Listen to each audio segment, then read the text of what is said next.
Assalamualaikum warahmatullahi wabarakatuh. Perkenalkan, kami dari kelompok 2 akan mempresentasikan tentang Kitab Perjuangan Muhammadiyah. Sebelumnya, izinkan saya untuk memperkenalkan kelompok. Yang pertama ada Siti Zakiyah, Nun Azhar, Anggi Syariah, Desti, Fikri, Muhammad Rifki, dan saya sendiri Tasya. Yang pertama ada pengertian Hita.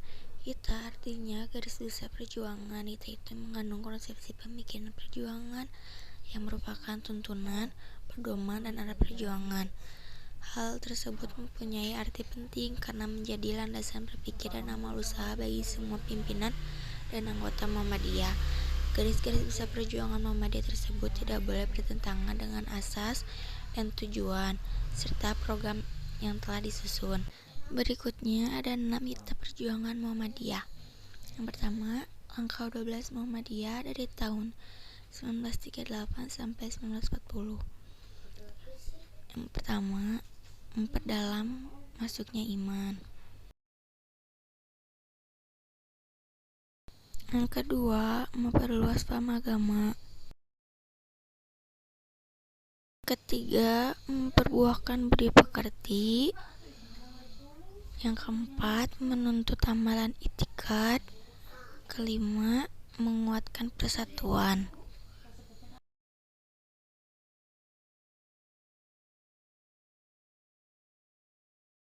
Yang keenam, ada menegakkan keadilan. Ketujuh, melakukan kebijaksanaan. Kedelapan, menguatkan majelis tanwir.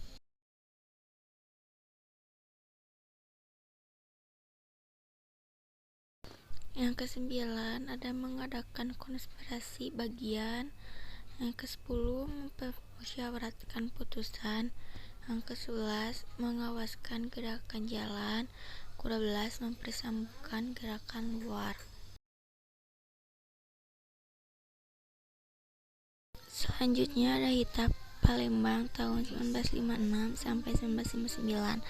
Pertama, menjiwai pribadi anggota dan pimpinan Muhammadiyah dengan memperdalam dan mempertebal tauhid, menyempurnakan ibadah dengan khusyuk dan tawadu, mempertinggi akhlak, memperluas pengetahuan, dan menggerakkan Muhammadiyah dengan penuh keyakinan dan rasa tanggung jawab. Yang kedua, melaksanakan uswatun hasanah. Yang ketiga, mengutuhkan organisasi dan merapikan administrasi. Yang keempat, memperbanyak dan mempertinggi mutu anak. Yang kelima, mempertinggi mutu anggota dan membentuk kader.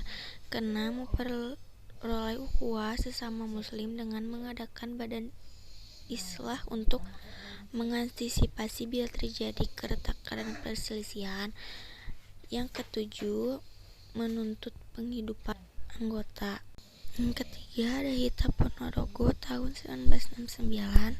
Kelahiran Pramusi merupakan buah dari Hita Ponorogo 1969.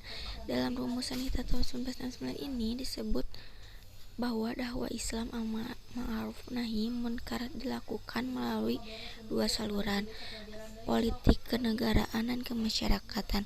Muhammadiyah sendiri memposisikan diri sebagai gerakan Islam amar ma'ruf nahi munkar dalam bidang kemasyarakatan. Sayangnya partai Pramusi ini gagal sehingga Hita Ponorogo kemudian dinaskah. Meminjam istilah Haidar Nasir lewat Hita Ujung Pandang. Yang keempat ada Hita Ujung Pandang 1979.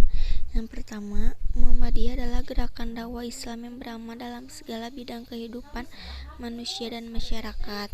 Yang kedua, setiap anggota Muhammadiyah sesuai dengan hak asasinya dapat tidak memasuki atau memasuki organisasi lain sepanjang tidak menyimpang dari ketentuan-ketentuan yang berlaku dalam pemasyarakatan Muhammadiyah.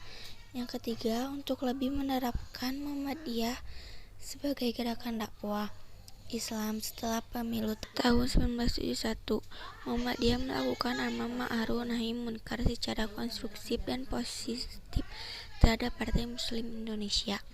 Keempat, untuk lebih meningkatkan partisipasi Muhammadiyah dalam pelaksanaan pembangunan nasional. Kelima, Hita Surabaya 1978. Yang pertama, Muhammadiyah adalah gerakan dakwah Islam beramal dalam segi bidang kehidupan manusia dan masyarakat. tidak mempunyai hubungan organisator dan politik atau organisasi apapun. B. Setiap anggota Muhammadiyah sesuai dengan hak asasinya dapat tidak memasuki atau memasuki organisasi lain sepanjang tidak menyimpang dari anggaran dasar, anggaran rumah tangga, dan ketentuan-ketentuan yang berlaku dalam Persyarikatan Muhammadiyah. Keenam, Hita Denpasar 2002. Dalam posisi dan demikian, maka sebagaimana Hita Denpasar Muhammadiyah dengan tetap berada dalam kerangka gerakan dakwah dan tajdid, yang menjadi fokus dan orientasi utama gerakannya dapat mengembangkan fungsi kelompok kepentingan atau sebagai gerakan sosial civil society dalam menaikkan peran berbangsa dan bernegara. Selanjutnya ada tujuan dan fungsi. Maksud dan tujuannya adalah sebagai tuntunan, sebagai pedoman dan arahan untuk berjuang bagi anggota maupun pimpinan Muhammadiyah.